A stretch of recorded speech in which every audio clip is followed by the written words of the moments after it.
Hello everybody, this is Moses from ZAATAR Gardens, and this is episode 124 of Gardening Without Edits. I'm going to show you something that I just found interesting.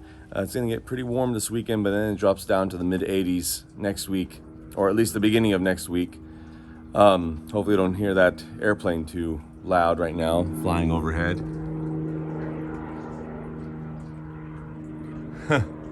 Anyways, let's do ultra wide. So I've been harvesting about 2-3 bags off of this. I'll link up a few videos right now on the Flavor Delight Aprium.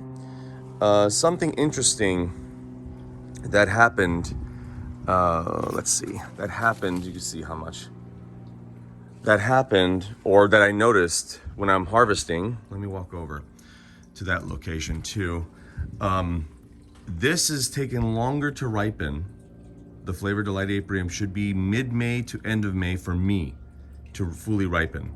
Okay, we're going towards the middle of June, and I still have, well, this is a different story, but I still have like green apricots. That's a little too, that might be a defect, but there's still green sized ones that are this size, and they're still green.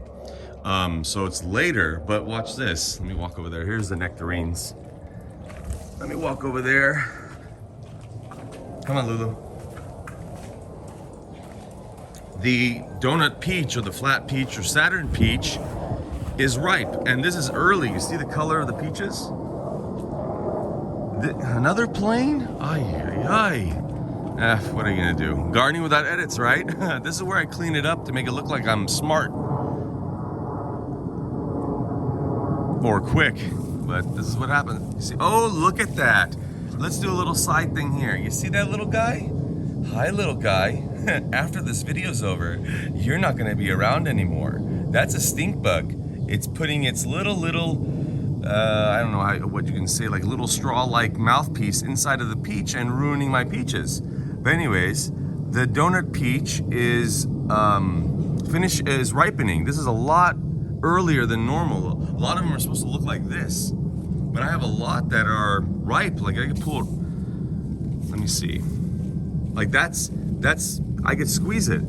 I was amazed. I pulled off a few, but now I got to take care of you. So happy gardening, everybody. Bye. And bye, little one.